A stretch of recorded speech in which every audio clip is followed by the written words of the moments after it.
زما نوم باچا خان دی. زه سلامپور اوسېدونکی یم او زه د 15 شپږ کال نه دا کار کوم. د دې نه مخکې زموږ نیکونو د ډېر مخکې نه بیا پسې چې زموږ پلار شو اوس زه یم نو د ډېر وخت نه موږ دا کار کوو. نو سلامپور سازر کې 72 48 شړۍ هر قسم سازر میلاویږي او دا بیا موږ لیږو بهر ډیلیوري کیږي بهر ملکونو ته، اسلام آباد، لاهور، پنډۍ ته، هر طرف ته دا ځي او خلک غواړي هم په موږ ډیمانډ باندې هم خرڅو نو بهر ملکونو ته هم دا ځي. او اول سازر ډیر ارزان و، میټیریل خو ارزان نو موږ سازر هم ارزانې وي. اوس هر سره ګران شي دي، تار ګران شي دی، وړۍ ګران شي ده او نور هم هر څه ګران شي دي. نو دې وجې سازر ریټ هم ډېر ختلی دی. دا زموږ کارخانه ده، دې کې زموږ سره شپږ اووه کسان لګیا دي، کارونه کوي، سازر جوړوي. د سهار راځي د 6 بجې راځي او دا 4-5 پورې لګیا خپل مزدوري کوي. د هر یو سازر مختلف ریټ دی، د بیا موږ د هغې سازر ریټ ورکو. او دا سلامپور سازر ډېر مشهور دی او په دې کې موږ ډېر محنت هم کوو، دې وجه هم مشهور دي. او زموږ جی خپل دکان دی باچا کرافټس ګیلري، هول سیل ډیلر یو. د سازرو کې جی مختلف ریټونه دي.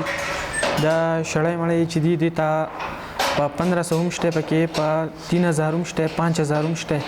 بیا داسې شو 48 نو 48 کې 1500 هم شته، 1800 هم شته، بیا پکې 2500 هم شته، په هغې کې 4000 هم شته.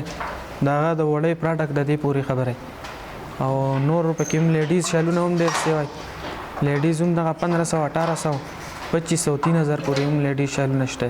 زما نوم ذیشان دی، زه سلامپور اوسېدونکی یم. زه ډېر 10 کالو 12 کالو نه دا کار کوم او سهار راځم ماسپښین مازدیګره پورې زه کار کوم.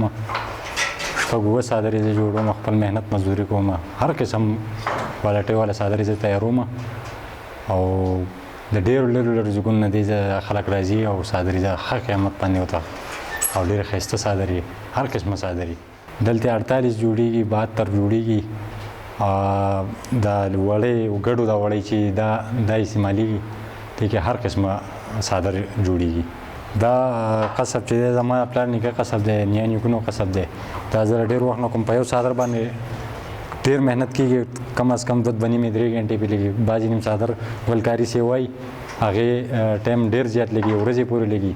او کم از کم یو څادر چې دی نو 600 روپۍ پورې جوړېږي، څه پکې 1000 روپۍ علي، څه پکې 200-300 روپۍ، اعلی قسم کوالټۍ والا پکې جوړېږي.